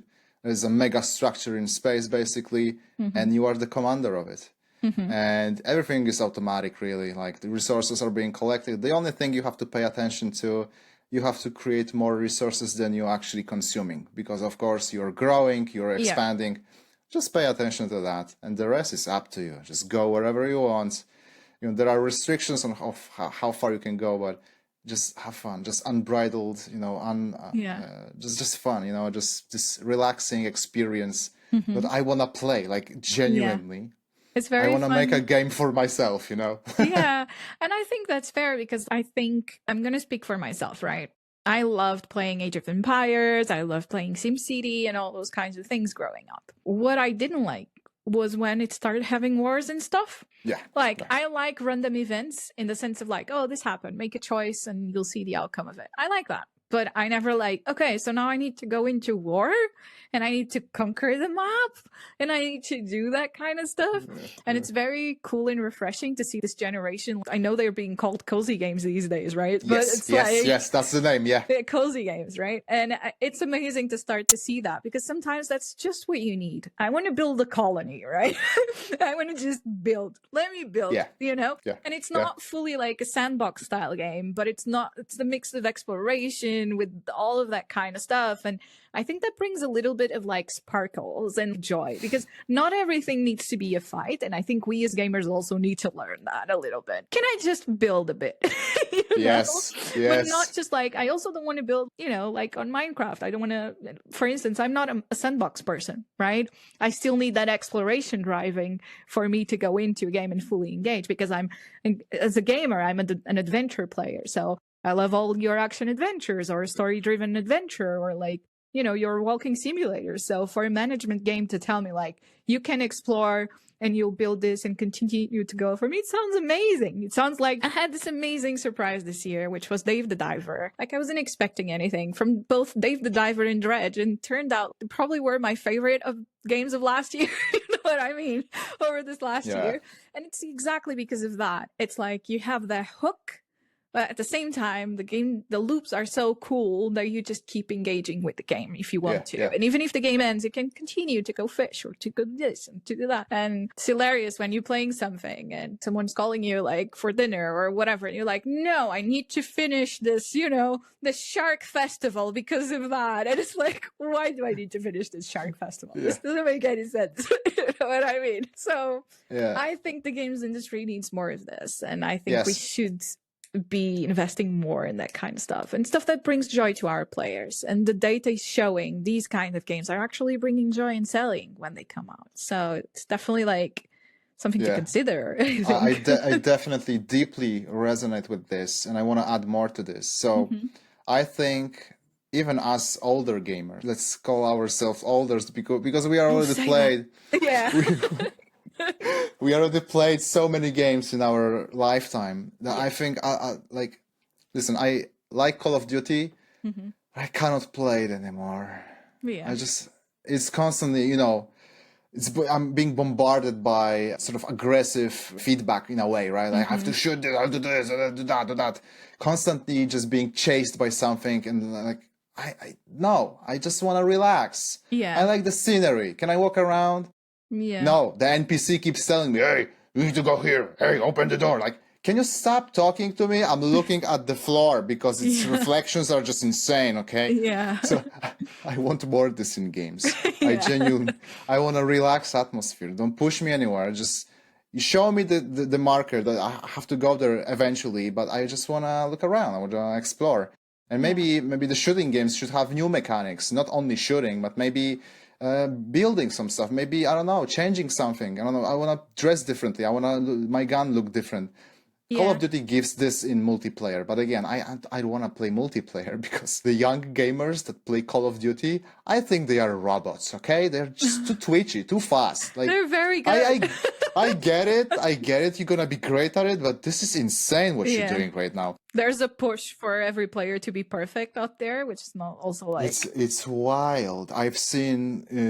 I think Pirate Software showed a video of a guy, playing multiplayer, and he does this weird move when he just shoves his mouse like 30 centimeters, and during this quick shove, he kills a bunch of people, because the camera just goes over their head and he just clicks in the yeah. middle of moving the mouse very quickly. I'm like, Wow.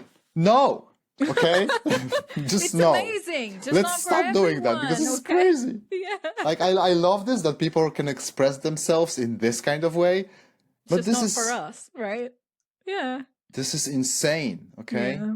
Like this is not playing games anymore. This is just I don't Dominating know the systems and I don't playing know how to around with call it. them. It's hacking the system. Yeah. They're hacking it. Emergent gameplay. And Like, human brain is very malleable and will change in a way that different neurons will fire in different ways and they will find different pathways, yeah. and actually people will start playing like this, just moving the mouse like this constantly and killing the entire map because they're gonna be that good at this. And Yeah. I'm never ever be gonna be like that because I wanna take my time, Yeah. Yeah. And that's fair, right? I think like I wish more people knew this, right? Especially I've, gamer I, education. We need to let people know there's player archetypes, there's like markets out there for everyone, literally. And it's not just like one type of game or competitive gaming or whatever. I feel like over the last 10 years, there was a huge push for competitive gaming. And it's great. Don't get me wrong, it's great. I just feel like there's also other markets out there that can be tapped and yes. other things that we can do with video gaming. But yeah. Yeah, so I wanted to just add to this cozy games, but that's exactly what this dystopia is. It's just a cozy game. Gorgeous cyberpunk music, gorgeous cyberpunk visuals. If you're into this stuff, you can play this forever. Yeah. The guy has a plan already for new buildings, new assets. He just added roads and cars moving, lights moving on the roads. So they are sort of simulating moving of the traffic, but it looks perfect. Like it looks exactly how it's supposed to look. And he wants to add more features to like move the camera so you can fly through the city in a specific path. And I was like, yes, please, more. I love this. Like, this is it. I don't have to have a game that I have to build, Cyberpunk City and manage it and just be stressing because people are dying or whatever. Do we have to have this? Maybe someone wants to have this. Yeah. But if you're into Cyberpunk, if you're into, just the vibe itself, this is the game for you. Like, you have to try this. Yeah. And there's plenty more games like this. There's Tiny Glade, I think it's called. You build, Ines, you have to check this game. You're gonna love this game. You build castles, like a fantasy castles, and they're gorgeous. They're beautiful, pastel colors, and just delicate music. And I'm like, thank you. You see, and people love this stuff. Like I see people sharing, like this is the best game, and cozy streamers are just loving this, just chilling. Playing, I don't think it's playing, it's creating. They are creating, building their own towns, expressing themselves creatively, and while chatting to people online. This is great. Like I can do this. Like I love this kind of stuff. And that taps a bit into what you're doing right now, right? So you started like doing a lot of content creation over the last couple of years, I think. So do you want to talk a bit about that as well? Yeah. Like, because you do express yourself. I feel like you do express yourself in those videos, and you do very explorative videos and stuff, right? Yeah. Cozy exploration of virtual worlds, let's say. Yeah. Well, it's amazing. That's the best way to describe it, I think. Yeah. It's different, definitely different. I'm challenging the status quo because I really don't believe should be getting aggressive games constantly. Like, listen, I love Gears of War. This is probably the most aggressive game you can find. Like, these big guys with big guns, big monsters. Everything is loud, explosions, and constant action. I played Gears like last few days because I just missed the feeling. But I cannot play it every day. It's just like I want to have some fun and relax atmosphere as well. Yeah. So I was thinking about this when I was playing Cyberpunk. When Cyberpunk released, that was 2020, December, I was obsessed immediately, and I was very fortunate to own an Xbox Series X at the time, and the game was almost flawless on that system. I finished the game, all the side quests, all the quests, like within 2 weeks. I cleaned the map without any issues that would stop me from doing that. And I was like, wow, this is great. Then I was like constantly coming back to this game, just walking around the city, because I think what CD Projekt Red did with the city is nothing short of just astounding. This is an achievement of insane proportions. Like to stack so many, the city has verticality to it as well. So it's not just like Red Dead Redemption when you have obviously gorgeous views and incredible, simulation of systems within that game.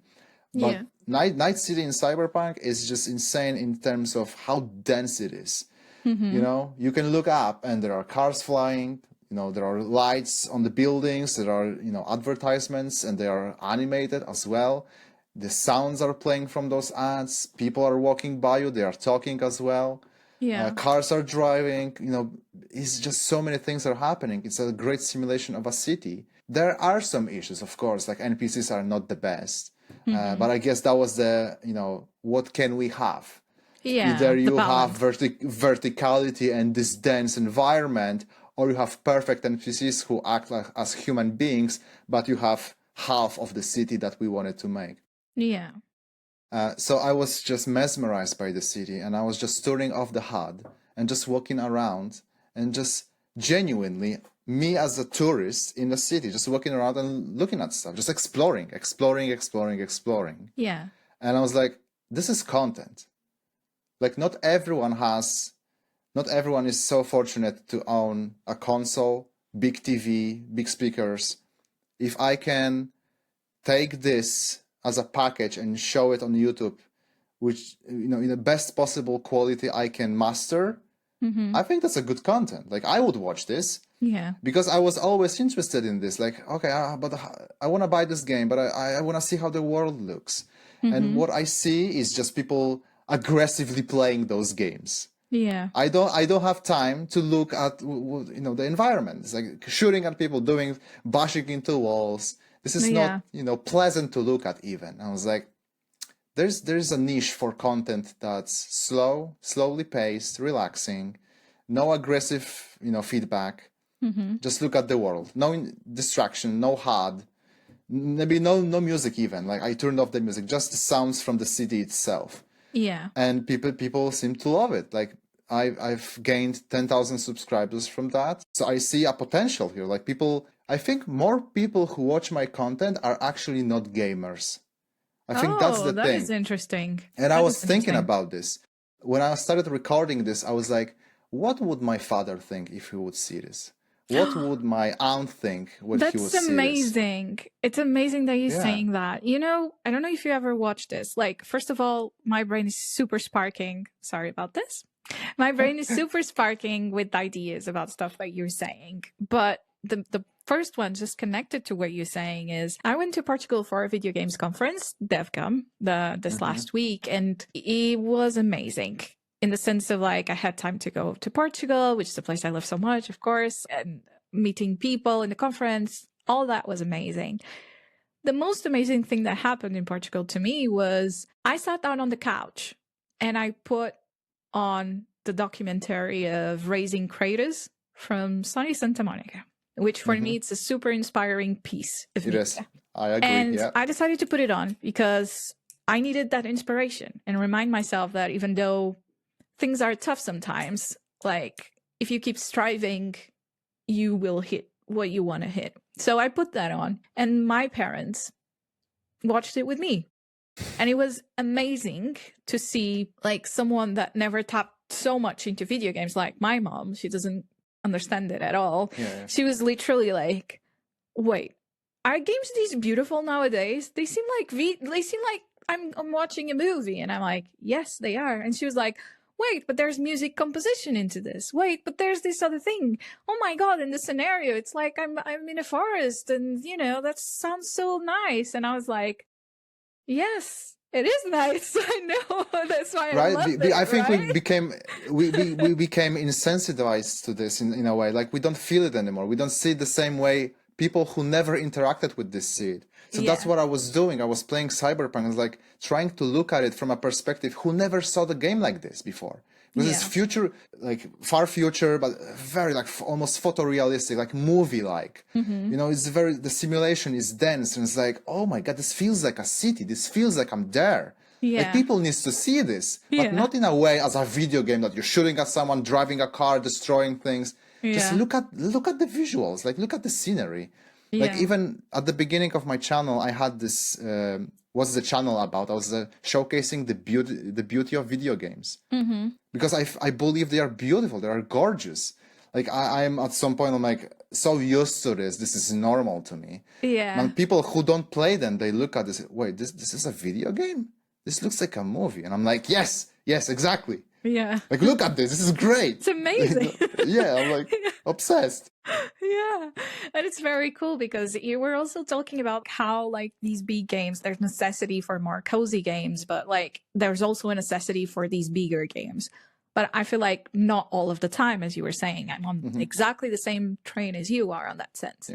To the point where I have games with me that I've never played, but I acquired like a few years ago. I just didn't play. A few instances of those that are games that I know I will play and I will love are Red Dead Redemption 2. I never played Red Dead Redemption 2. I played it online with friends. I never played the campaign of Red Dead Redemption 2. You gotta try. I think I would love it. It's incredible. And the other one I have here is Horizon Forbidden West. I've started a few times, but exactly because of what you're saying, I have this necessity of sometimes stepping back and knowing this is not the time where I will appreciate this game at its best. So sometimes, because I have that conscious, I just like step back from that game. And I know this is not the time, but I know there will be a time for me to play this game. But that's the approach I try to take these days because I think we're playing games for so many years and we make games as well. And we know everything that is behind it and that goes into making it, but also as receiving it as a player. So I kind of developed this conscious of, if I can't experience it right now, it's not the time for me to play it, you know, and the time will come. Like, I did the same with God of War. I did the same with the first The Last of Us. I waited a bit until I played The Last of Us, the first one. And it was the best thing I did, I think, because I'm a big Tomb Raider fan. I like Beyond the Souls had came out and I had played those two and I loved those two. I love like games that look like movies and I feel like the two arts kind of are merging each other. It's very cool to see. And I played those two, like Tomb Raider 2013 at the time and Beyond the Souls. And I was like with this heavy load and like expecting a lot of things, and I started like The Last of Us and I was like, this seems like the same I just played. You know what I mean? And I gave myself some time at that point and I was like, okay, it's not the time to play The Last of Us. I'm sure I will get back to it. And eventually, like a year or two after I got back to it, I loved the game. Was very mad at Joel at the end, but loved the game. And I got the pre-reserve of like The Last of Us Part 2 and I played it day one. Loved the game. It's my favorite game ever. I think it's that and God of War like side by side, but it's just insane. Sometimes giving yourself that time might change the relationship you have with that game as well and with the experience you're gonna have with that game. Just to finish on this one, I think there is untapped potential for people who never played games before because they don't understand how to play games. That's one. And especially, you know, fast movements and twitchy responses to aggressive feedback. That's not for everyone. That's for sure. 100%. We already know that. From mobile games, look at mobile games. There's a lot of automation in mobile games. You have Asphalt racing game. The car drives itself, actually. You just control the direction. The throttle is automatic. And I remember back in the day, suggesting this. Can we do this? Like, can we do a racing game where just throttle is just on and you just control, you know, which way you go? And they thought I was crazy. And look at this. Great game. Asphalt is one of the most popular racing games on mobile. So I think indie games, cozy games are the future, mainly because game dev is struggling right now, especially the big projects are struggling because there are no investors who want to dump that much money into a giant project that is closed 2 weeks after Concord is a great example of that. Like, how much time they spent working on this, and it's just gone. To me, it's horrible. Like, I wouldn't be able to comprehend. I really think there's a giant potential to tap into people who don't play video games with cozy games. Just beautiful visuals, relaxing gameplay, loop that is, satisfying. And I think building is always satisfying because you have a visual feedback. Like, you build small building, then it's bigger, and then it's even bigger. And like, how far we can go with this? Like, how many buildings? Like, I want to keep going. This is my drive. Like, what drives me crazy when I play Stellaris, for example. And I'm like, expansion. I want all the planets. I want to terraform all planets. And there's war after that, like, because there are too many other players that want a war. I'm like, and all my ideas and my visions are gone now. Thank you. I don't want to play this game anymore. So I really think this, like, indie games, cozy games, just and I think we are very close to a point where someone who doesn't really understand video games can make a video game. We have engines like Godot. Godot. How much time you can spend to figure out how to use this? Let's say a month. Can you make something after a month? Of course, something. So I mean, really. And I think we are slowly moving into this. I think people are starting to realize that. There's this great streamer, Pirate Software. One of the most honest streamers I ever encountered. I love this guy. He's just straight up honest. He got a huge following. And from all the money he's getting from that, he employed people. And he's investing in things. And he's building games. It's like, yes, this is it. That's how we should start doing this. Stop focusing on the giant games. Just let's make small ones that are fun, that are interesting, giving us some sort of satisfaction, and they are pretty to look at, and see how this goes. Because I think there's a huge amount of people who would play them, who haven't played games before. That and we tap into their vibe. Like, someone loves to garden. Let's make a garden game when you're just enjoying putting plants in, and they are growing and they are gorgeous, and you nourish them and you unlock new plants, and it's bigger and grows. Just expansion and bigger, beautiful. That loop never gets old. No, I think a great example of that is what Future Lab did with Power Wash Simulator as well. I don't know if you ever played Power Wash. I loved it. Amazing. I love it. And it was such a simple idea. Such a simple idea. And it's literally like the most relaxing thing ever. I was literally, at the first time, my partner was like, hey, you need to try this. And I was like, that sounds silly. I'm not going to wash houses. I already have to do the dishes. I already need to do this. Just flash forward like 10 minutes. This house is like almost clean, but do you know, maybe we should do this in life, and like goes into deep reflection and thinking about life and talking about cleaning while cleaning a house. And it's like, this is insane. Like, because it puts you in that state of just relaxing your mind, and you actually start processing things, and it's just amazing. It's amazing. It's so funny you say that. I had the same idea. Like, what if I do power washing in real life? How much money would I make? What kind of things I would enjoy actually cleaning? Like, I went into this vision like, how much does it cost? Honestly, that was just... And again, it's a simple idea, executed perfectly. It's a simple loop. You unlock more things. You unlock new power washes, more powerful, wider, smaller, whatever, for different purposes. And it's like, this game probably took like half a year to make. Like, I'm not gonna lie. This is... I don't know. In Unity, this can be done quickly. There are no crazy mechanics there. There are no storytelling. That has to be, you have to make cutscenes and stuff. Just characters, models, some physics, and simple story. You employed as a power washer, and you gain your reputation through work, and that's it. And that's the game. Thank you. And it works, and people love it. So that's very cool, as they started like incorporating DLC as well, and making those like connections with other bigger franchises and stuff. So I think they did. Like, they have the Tomb Raider mansion now. They have like SpongeBob. Wow, I didn't know. That's crazy. So I think like it's very cool, because again, like, yes, you need the smaller people to push the change, I think, but you also need the bigger ones so that you can do these kind of connections. Yeah. And then do like amazing stuff like this. I think that's very cool. Like these partnerships that you're seeing on an indie level going to a bigger level, etc. But yeah.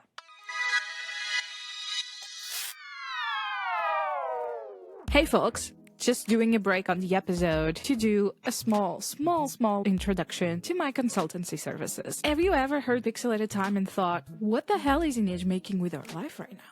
So, in case you don't know, I'm here to tell you all about it. Beyond doing this podcast and starting my own small game studio, what I'm doing is I'm helping other developers and schools to get more informed about video games and to make the best games they can. So either you are like a small indie studio or a bigger indie studio and you're in need of an extra production mind to think about your project or some support reviewing some documentation, design, supporting milestone deliveries, I'm here for you. I have you covered. You can go to my website and check some of the services and book a schedule call right now so that we can talk about how can I help your studio or your games program to the next level. So if that's your case, go to my website. That's www.ineslagarto.online.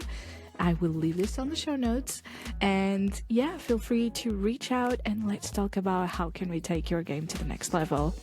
Bye. So we were talking about cozy games, right? Anything you want to add to that? Yeah, I think this is just a giant opportunity here. And not for big companies. I think big companies should stay away from this. Leave this to us. Leave this to independent people who have vision, it's cohesive vision, and they want to express themselves. And we are very close to a point where making games is going to be as easy, and I mean it, truly. You sit in front of a computer, you say things out loud, and the game is going to be generated in front of you, and you can, at the end, sort of have some technical skill to close it and make it a package, and you can sell it on Steam. I truly believe this is very, very close. I'm guessing next year, 2 years from now, we're going to have this. Because, advancements in AI, generative AI, are so fast, grows exponentially, and services like this are going to become reality. You're going to be saying out loud, I want to have a game when there's these characters that, in this world, the world looks like this, and you're going to be having this immediately in front of you, and you're going to be just adding story bits to it and some mechanics, with simple programming, maybe even telling the AI to program. And us independent people are going to be able to create games that are going to captivate everyone. I think that's both scary and cool, right? I like technology. Yeah, I like to see technology evolving and changing and all that kind of stuff, but I think it's very scary from a standpoint of society, and law is not ready for it. And what is that going to mean for like a lot of people and jobs and all that kind of stuff? I think that's true. That's where I get a bit scared of things, because not everyone has the capacity to be an entrepreneur or wants to. And yeah, it's just, we're going to a big technological revolution right now. And I think we're only going to start seeing the outcome of this in the next 5-10 years. I think on a societal level, like I'm not talking about AI, because I think like every year is going to be a big advancement, but like on a societal level, I think we're just going to see the outcomes of this in the next 5 to 10 years. And I'm a bit scared. I'm not gonna lie to you. Shorter than that. Really, I'm thinking before end of this decade we're gonna have society and civilization that's gonna be unrecognizable. I really think it, because if we have robots that do jobs for us, what are we gonna do? And I know what we're gonna do. We're gonna create content in games, in movies, in shorts, wherever. We're gonna entertain ourselves in so many different ways we haven't experienced before. And indie video games with a cool vibe are gonna be definitely one of those things. Yeah. And there's gonna be a lot of people who never played video games that are gonna play those games for hours. Yeah. Because there will be nothing to do. Well, let's see. Well, I want to travel. I want to hope people do cool That's things another thing, and are yes, with of people course. outside, and we actually start having more time to connect to each other again, right? Before we finish, I'll show you my baby. Oh, hola. She's agitated. Nah, she's like, I want to go back. Cool. So, in terms of you and your career and what to do next, of course, like you're exploring building your own company and your YouTube channel. Anything else you'd like to share with us, or that you see yourself doing in the next few years? Yeah, I think for now it's gonna be trying to do this studio thing. I really wanna make this game, because the more I'm thinking about this game, I'm more obsessed with this game. I wanna play this game right now. Yeah. I wrote a lot of. I think the design doc, the only thing that's missing is the tasking. Just I need to put the tasks in, because at this point I play this game in my head and I cannot wait. Yeah. So the idea for the game is there. That would be the first game. That would be like early access Steam release. With just simple, just one solar system. Just do our solar system, build colonies on every possible planet. And then another phase of this project would be open it up to the entire cosmos, probably, which is, again, I don't know how we're going to do this. Who's going to do this? I just need money, I guess. Yeah. And I need people to help me do that, to achieve this vision. But I think this game, I'm going to make this game. Like, I definitely, I'm going to die or try really, really hard, because this is it. This is the culmination of all my obsessions. I always was into sci-fi and into cosmos and spaceships. Everything like this was just always in my radar, and I'm like always drawn to games about space, like Mass Effect, for example. I love Mass Effect. I played Stellaris for way too many hours, just playing different scenarios, because Stellaris is wherever you wanna play in a sci-fi setting, you can make it. In a strategy, mechanics, of course. But if you want to play as humans, you can play as humans. If you want to play as gray aliens, you can do that. If you want to play as cockroaches that just can inhabit planets that were destroyed by nuclear weapons, you can do that too. Which is just insane opportunity to express yourself in a way and create scenarios in a game. Just have fun. So I want to do this kind of game, but very relaxing, and you just explore and build. At the end of this game, I want to add like an expansion to add alien races, and I want to base them on the current UFO lore, which is gonna be. I think people are gonna love it. Yeah, people are gonna love it because it's very interesting topic. And at the moment, I'm just sort of on pause with my creative output because I'm looking for a job. It's like the main focus. It's the main focus right now to find a job because I'm running out of money, and but I'm trying to do this. Like business plan is almost ready. The design doc is almost ready. So by the end of the year, I'm gonna have both. I'm gonna have a business plan for myself, like what I want to do, not only as a studio, but as me in an individual. Because I definitely want to keep doing the YouTube stuff, and I want to expand on it. I want to open another channel and another one for Polish audience only. I want to do reaction videos to movies, to games. I think this is the future as well. Like I started using TikTok like 3 years ago. Like I think that when pandemic started, I started using TikTok, and I just see people just expressing themselves and getting insane amount of recognition for that. Just honesty, expression, creativity. That's what's gonna be the main driver for our future, I think. And I want to be part of that. Why not? That's cool. That's very cool. Do you have like any last words for anyone listening to us that is like going through a career transition or like going through layoffs? Because there's a lot of that going right now. The games industry is crazy in those terms. There's a lot of people looking for jobs, receiving no's every day. There's not a lot of jobs that accommodate either part-time for other people or developers like me and you that also still want to work and pursue games development, but also create other things on the side. So do you have any advice to people out there? First of all, you're not alone. There's hundreds of us, probably thousands, who were let go, and we are struggling to find a job. So you're not alone. And I'm honestly thinking, like, if someone would be on LinkedIn, just collect all those people who were let go, you could create a new company, probably a giant one. You just need an investor, to be honest. What I would suggest is do retrospection.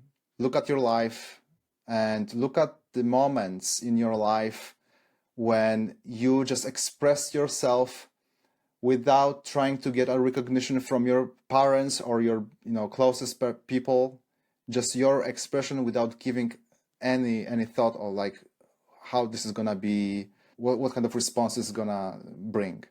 Just you, who you are really deep inside, and follow that. If you love making, I don't know, pottery, do that. Really, just buy clay, try to do it. Make a video from this, put it on TikTok, put it every day for a year, become a millionaire. I don't know. Honestly, I've seen people who just started posting on TikTok every day, just expressing themselves honestly, or just making jokes, or just making sort of scenes.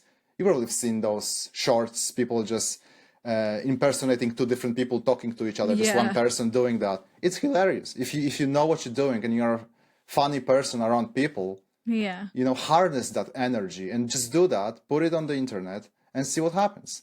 It's hard. I know it's very hard. For me, was one of the hardest things was starting live content, because I thought of myself, oh, I'm never gonna be on live camera and people are gonna be looking at me.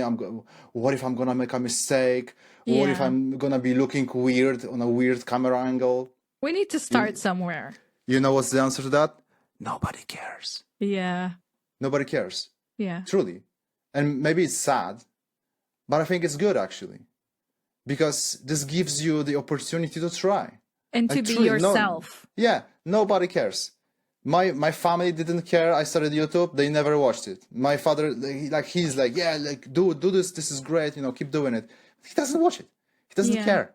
He's not the target audience at the end of the day. He knows, exactly. He's not the target audience. So for me, doing gaming content is my expression. Like, I love gaming. I have to do this. This is me. Like, my YouTube is me, right? So just find who you are. Do the retrospective look especially at the childhood. Like when you were just unbridled by any thought of anyone about you, what you were doing. Were you around people? Were you trying to make them laugh? Were you dancing weirdly to make people laugh? Were you making jokes? Use that. Or bring all of those pieces together, and you're going to be surprised. You're going to be surprised what kind of feedback you're going to get from people who don't know you, and what kind of things you will be able to make with those crazy connections. Because this is going to bring, you know, the core of you, you know, who you are. Just connect all of those dots when you were just yourself, like truly yourself. Not because you were responding to a trauma from childhood, not because your parents thought you're gonna be a lawyer. Just don't care about that shit. Just be yourself, just have fun, and break the eggs. You have to break the eggs. You have to break them. Because if you won't learn. And you gotta learn. My first live stream was horrible. Disgusting. I hate everything about it. But my last one was great. I like it. Yeah, I want to try exactly. again.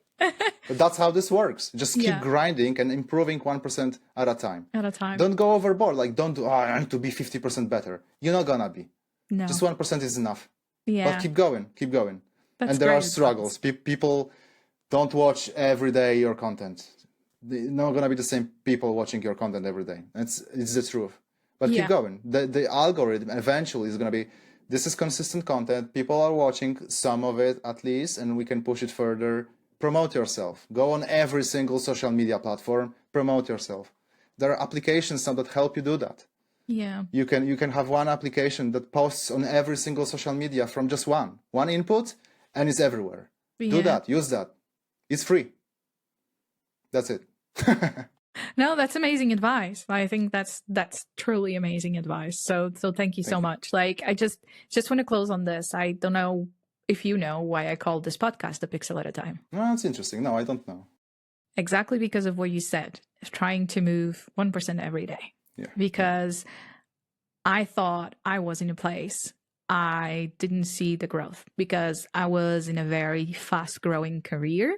I was trying to put myself and grow inside of the places I was working, and working very, very hard towards that. So when I decided to leave because it wasn't good for me or my mental health, or I started to realize it wasn't aligned with what I wanted to do, because I wanted to build like narrative driven games, and I hadn't worked in a narrative driven game, and all of that started clashing in my head kind of thing, you know? And when I quit, I felt like I needed to remind myself that I wasn't going to have that feedback anymore so fast as being in a team and as being in an established company. And at the same time, I needed to feel like I was still progressing, and remind myself by having these conversations that we are all on our own path and that we are all trying to move that 1% forward every day.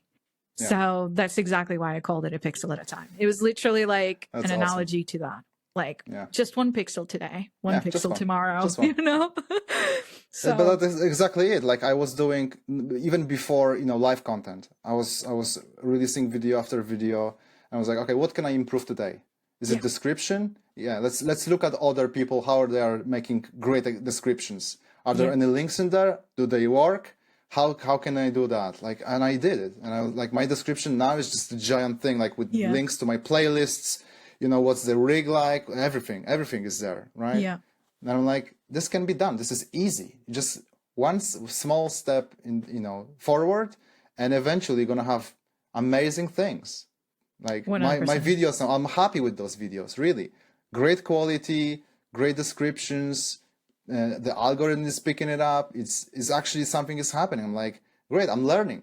There's more to learn. This is infinite potential to learn, but I want to learn. Like I want to keep going. This is great. That's great. Okay, just let people know then, again, where can people find you and what you want people to see from you? Right, so on X, you can find me as Mares87. And on YouTube, you can find me as Mares the Martian. This is together MaresTheMar.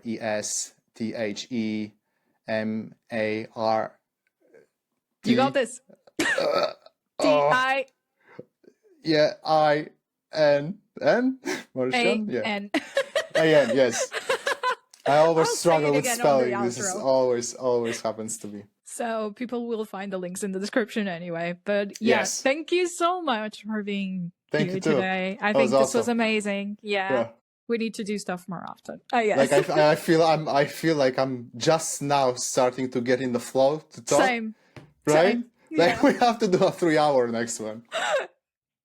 Let's see what happens then. Okay. Yeah. Well, thank you so much, Mares. And good luck on your journey. I'm here rooting for you every day. Okay. Thank you very much. Thank you for having me. Bye-bye. And take care. Bye-bye. Thank you. Bye-bye. Bye.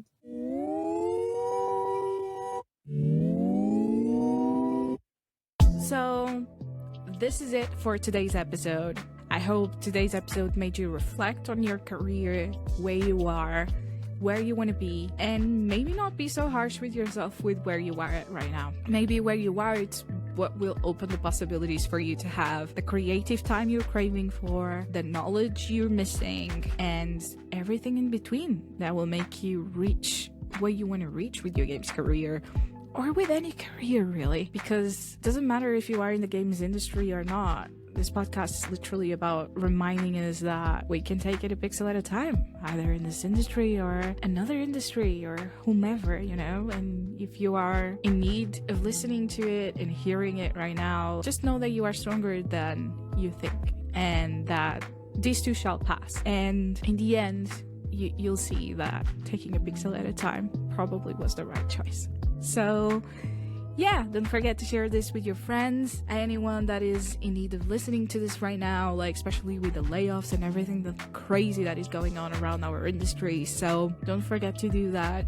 And yeah, feel free to reach out on our email or through like Instagram or our socials. Just reach out and send us topics, send us your voice memos in case you have something you want to tell us to apixelatatime.podcast@gmail.com. That's apixelatatime.podcast@gmail.com. And yeah, just send us over whatever feedback you have and messages, and we will read them out in an episode if you want to. So yeah, thank you so much for staying on that side. And don't forget to take it a pixel at a time. Goodbye. This episode was hosted by Inês Lagarde. Audio design by José Machado. Production by Inês Lagarde and José Machado. For more information, please check our show notes. Thank you so much for staying till the end.